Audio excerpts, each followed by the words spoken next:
Hello friend, Sumit Chauhan this side. स्वागत है आपका आपके अपने चैनल सोच में।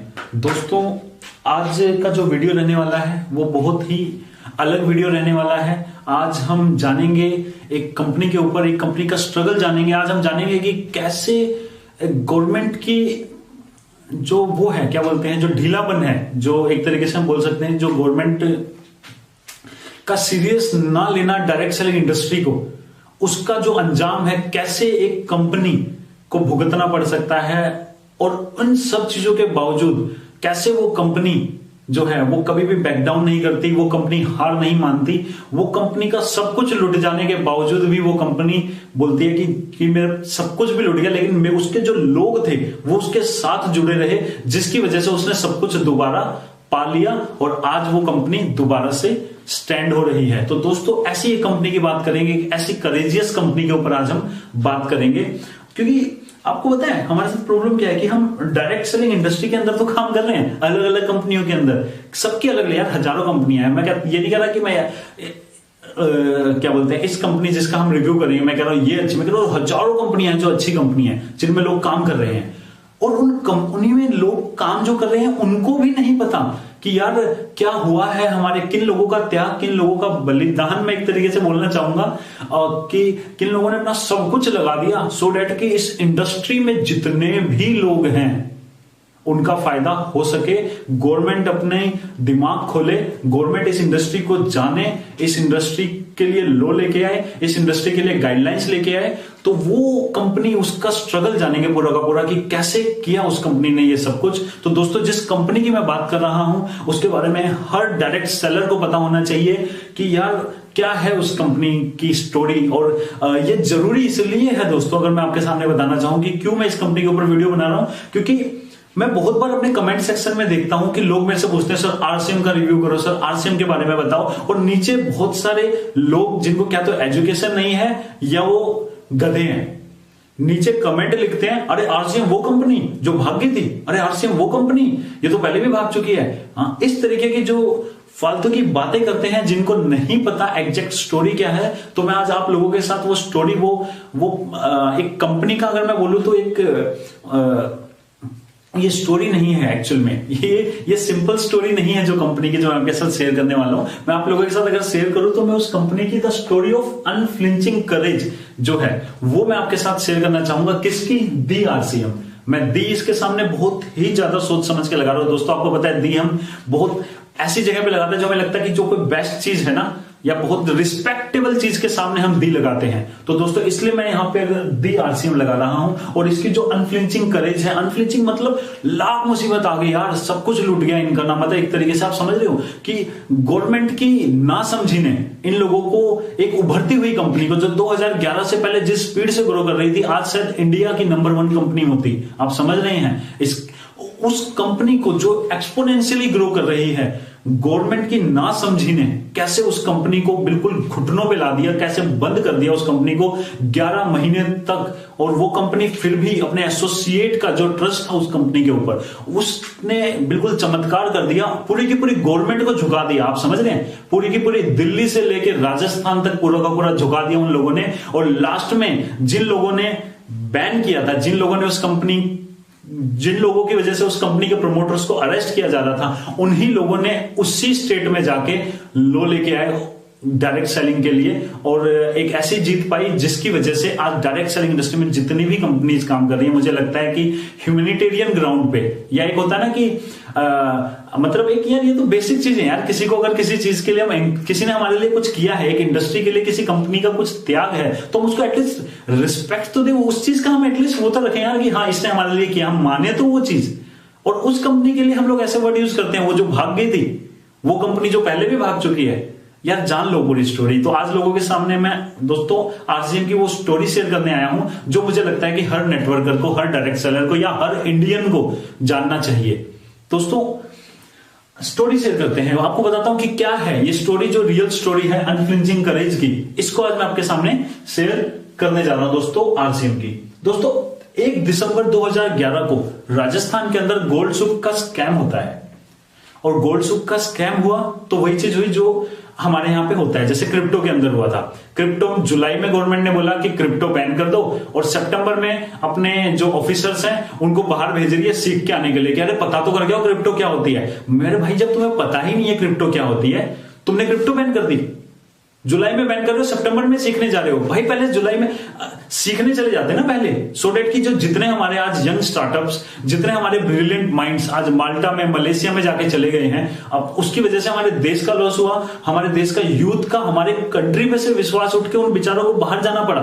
आप समझ रहे हैं कि सेम चीज यहां पे हुई डायरेक्ट सेलिंग इंडस्ट्री के साथ। डायरेक्ट सेलिंग इंडस्ट्री के साथ क्या हुआ कि एक स्कैम हुआ, और आपको पता है हम एक चीज हमेशा से बोलते आए हैं कि every direct selling company is not a Ponzi scheme, but unfortunately every Ponzi scheme uses direct selling concept. मतलब हर डायरेक्ट सेलिंग कंपनी कोई स्कैम नहीं होती, कोई पोंजाई स्कैम नहीं होती, लेकिन हर पोंजाई स्कीम जो होती है वो डायरेक्ट सेलिंग कंसेप्ट को यूज करती है। यही दुर्भाग्य है इस इंडस्ट्री का। इसकी वजह से ये एक ब्यूटीफुल, एक पावरफुल इंडस्ट्री को इतना ज्यादा स्ट्रगल करना पड़ता है, इतना ज्यादा मतलब यहाँ पे जो प्रमोट करने में परेशानियां आती हैं वो इन सब चीजों की वजह से आती हैं। तो सेम चीज का एक लाइव एग्जांपल आज मैं आप लोगों के साथ शेयर करने वाला हूं दोस्तों। 1 दिसंबर 2011 को गोल्ड सूक का स्कैम हुआ। राजस्थान गवर्नमेंट ने बोला पकड़ो, जितनी भी डायरेक्ट सेलिंग कंपनी है सबको पकड़ो, सबको अरेस्ट करो, सबको बंद करो। क्यों? क्योंकि स्कैम हुआ था। स्कैम और डायरेक्ट सेलिंग में क्या डिफरेंस होता है, इसके लिए इंडियन गवर्नमेंट के पास ना कोई लॉ था, लॉ तो आज भी नहीं है, ना कोई गाइडलाइन थी। जब कोई लॉ ही नहीं है, कोई गाइडलाइन ही नहीं है, तो एक चीज स्कैम है, एक चीज पावरफुल और ब्यूटीफुल कंसेप्ट है, दिखने में एक जैसे लग रहे हैं, तो पकड़ लो सालों को। समझ रहे हो? मतलब ये हरकत है पूरी की पूरी। आप 1 दिसंबर 2011 को स्कैम हुआ, 9 दिसंबर 2011 को आरसीएम के खिलाफ पुलिस एक्शन हो गया, लोगों को अरेस्ट करना स्टार्ट हुआ, प्रमोटर्स को अरेस्ट करना स्टार्ट हुआ, सब कुछ स्टार्ट हुआ किसके तहत?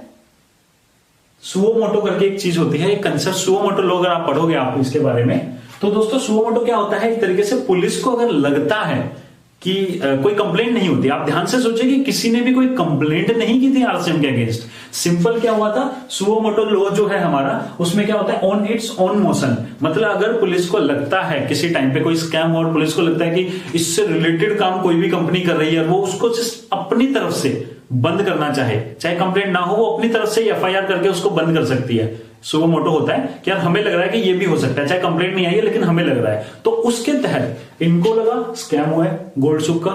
हमें लग रहा है जितने भी डायरेक्ट सेलिंग कंपनी है वो भी ऐसी ही होती हैं जो लीगल तरीके से काम कर रही है, और लीगल उस समय कुछ होता ही नहीं था क्योंकि ना गाइडलाइन थी ना लॉ था। तो क्या है, सबको पकड़ना शुरू कर दिया। 2011 9 दिसंबर को आरसीएम के पुलिस एक्शन हुआ, सबको पकड़ना बंद कर दिया। इसके बावजूद आप समझ रहे कंपनी रातों रात बंद करा दी गई, जिसमें हजारों लाखों लोगों का घर चल रहा है, जिसके थ्रू उन लोगों के ऊपर क्या बीती होगी। और सबसे बड़ी चीज, जिस कंपनी की कोई गलती नहीं, जिस कंपनी की कोई मिस्टेक नहीं, गवर्नमेंट की गलती की आज तक इस इंडस्ट्री के ऊपर लॉ नहीं लेके आई। गवर्नमेंट की गलती, गवर्नमेंट की मिस्टेक, गवर्नमेंट का इस इंडस्ट्री की तरफ एक जो नजरिया है, जो इसको हमेशा इग्नोर करने का नजरिया है, जो कि आने वाले टाइम में सबसे ज्यादा लोगों को जॉब देने, मतलब जॉब में नहीं बोलूंगा सॉरी, जो सबसे ज्यादा लोगों को रोजगार देने वाली है एक तरीके से। इस प्रोफेशन के थ्रू सबसे ज्यादा लोग एक आने वाले टाइम में क्या बोलते हैं, अर्न करेंगे। इस प्रोफेशन की तरफ जो एक नजरिया है ना गवर्नमेंट का, जो केयरलेस नजरिया है, इसका आप समझ सकते हैं कि क्या हुआ होगा। इसके बाद दोस्तों समझ रहे हो कि इस केयरलेस नजरिए की वजह से 9 दिसंबर को आरसीएम बंद करा दी गई। इसके एसोसिएट ने हार नहीं मानी।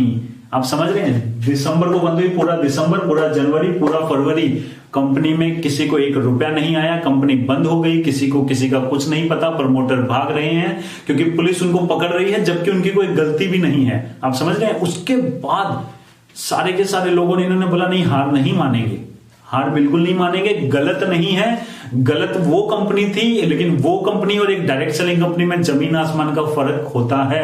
गलती नहीं मानेंगे, खड़े रहेंगे, डटे रहेंगे और लास्ट तक लड़ेंगे जब तक गवर्नमेंट अपने घुटनों पे ना आ जाए। जैसे गवर्नमेंट इस कंपनी को अपने घुटनों पे लेके आ गई ना, इन्होंने बोला कि एक घुटना जमीन पे था, तो इन्होंने बोला कि भाई हम अपना एक घुटना जमीन से उठाएंगे और खड़े होंगे। जैसे जैसे हमारा एक घुटना ऊपर उठेगा, गवर्नमेंट का एक घुटना नीचे गिरा देंगे, लेकिन हम अपने आप को, जिसने हमें गिराया है, हम उसको गिरा के गाइडलाइन जरूर लाएंगे। हम इस कंपनी को जरूर शुरुआत कराएंगे, दोबारा से जरूर इसको मतलब एक तरीके से स्टार्ट करवा के छोड़ेंगे। तो दोस्तों देख रहे हो, 2, 3 और 4 मार्च को 3 दिन तक इन लोगों ने जंतर मंतर पे अपना पूरा का पूरा धरना दिया। फिर जंतर मंतर पे इन लोगों को बोला गया कि जंतर मंतर पे धरना देना इतना ज्यादा अलाउड नहीं होता था, फिर भी ये लोग 3 दिन तक डटे रहे वहां पे। उसके बाद इन लोगों ने क्या किया कि रामलीला मैदान में, जब जंतर मंतर में इनकी बात नहीं बनी, किसी ने नहीं सुनी, उसके बाद क्या किया गया, 16, 17 और 18 मार्च को फिर से ये लोग मिले। फिर से 10,000 से भी ज्यादा लोग रामलीला मैदान में 3 दिन तक, फुटपाथ जो है ना रामलीला मैदान का, आप इसको गूगल करना, आपको पता लगेगा स्टोरी कि रामलीला मैदान के अंदर नहीं घुसने दिया गया, परमिशन नहीं मिली। तो रामलीला मैदान के चारों तरफ 10,000 से ज्यादा लोग वहीं पे रहे, वहीं पे सोए, वहीं पे खाना खाया। लेकिन ये सारे के सारे 3 दिन तक रामलीला मैदान के वहां 10,000 से ज्यादा आरसीएम के कार्यकर्ता, आरसीएम के प्रमोटर डटे रहे। और आप सोच रहे हो ये वो लोग हैं जिनको 4 महीने से पैसा नहीं मिला, जिनकी कंपनी बंद हो गई। इन्होंने कंपनी को नहीं छोड़ा, इन्होंने डायरेक्ट सेलिंग इंडस्ट्री को गालियां नहीं दी, क्योंकि गालियां देने वाले उस समय जो लोग थे वो आज भी कुछ नहीं कर पाए। आप समझ रहे, वो आज भी गालियां ही दे रहे हैं। इन्होंने बोला कि नहीं, कोई चीज अगर गवर्नमेंट गलत कर रही है, कुछ चीज हो रही है, तो हम उसके खिलाफ एक्शन लेंगे, हम डटे रहेंगे, हम लड़ते रहेंगे, हम ना कंपनी को ब्लेम करेंगे, हम, क्योंकि कंपनी की गलती ही नहीं है। इन्होंने कंपनी के साथ जुड़े रहे, कंपनी के साथ डटे रहे। और इन्होंने बोला कि ये इंडस्ट्री को चाहे गवर्नमेंट इस समय सपोर्ट ना कर रही हो, नॉर्मल लोग तो करते ही नहीं थे। आपको पता है आज के डेट में भी 90% लोगों के अंदर बहुत नेगेटिविटी थी इस इंडस्ट्री को लेके, क्योंकि उस समय ये सब स्कैम हो रहा था। तो इस स्कैम की वजह से जनरल लोगों ने भी एक धारणा बना ली कि डायरेक्ट सेलिंग इंडस्ट्री मतलब स्कैम, गवर्नमेंट ने भी धारणा बना ली डायरेक्ट सेलिंग इंडस्ट्री मतलब स्कैम। बट ये लोग डटे रहे। इन लोगों ने बोला नहीं, ऐसा नहीं होने देंगे हम मतलब कुछ भी हो जाए। मैंने बताया ना कि हमारा अगर एक पैर घुटना, अगर इन्होंने जमीन में, गवर्नमेंट की गलती से हमारा एक घुटना जमीन में टिका है, तो अपना जब उठेंगे, अपना पैर को उठाएंगे, तो साथ साथ गवर्नमेंट का एक घुटना भी जमीन में टच करवाएंगे। गलती उनकी है, हमारी नहीं है, हम नहीं सहेंगे। गवर्नमेंट अगर अपने आप को एजुकेट नहीं कर सकती टाइम टू टाइम, अपना सिस्टम अपग्रेड नहीं कर सकती, अपने ऑफिसर्स को एजुकेट नहीं कर सकती, तो वो उनकी गलती है, हमारी गलती नहीं है। और उससे हम सफर नहीं करेंगे।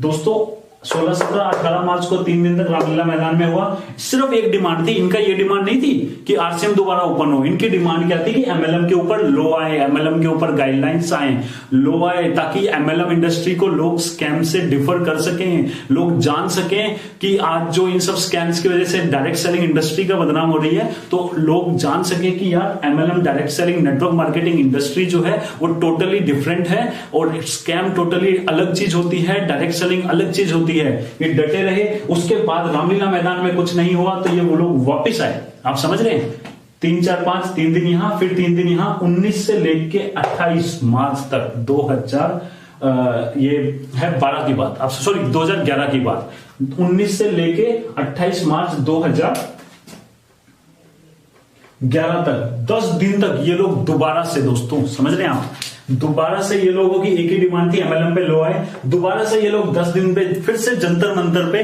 चले गए ये लोग, और 10 दिन इस बार ये लोग जंतर मंतर पे रहे। और मैंने बोला था ना कि इनका एक घुटना टिकाया तो अपने आप को तो खड़ा करेंगे ही करेंगे, गवर्नमेंट का एक घुटना जरूर टिकाएंगे। जब तक ये चीज शुरुआत हो चुकी थी, इस पहली बार ये लोग जंतर मंतर पे 3 दिन के लिए गए, कोई नहीं आया।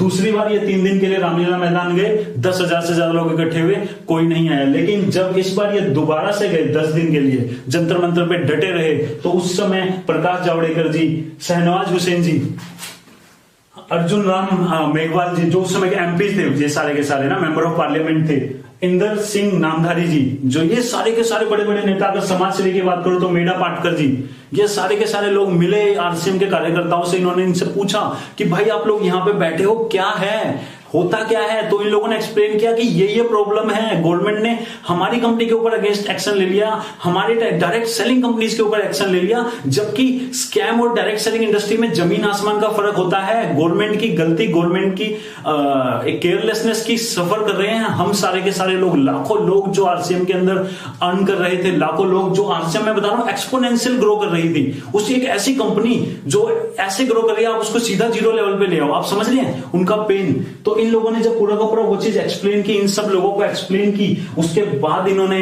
बोला कि यार यहां तो काम नहीं पड़ेगा। किया किसने है ये सारा का सारा? राजस्थान गवर्नमेंट ने।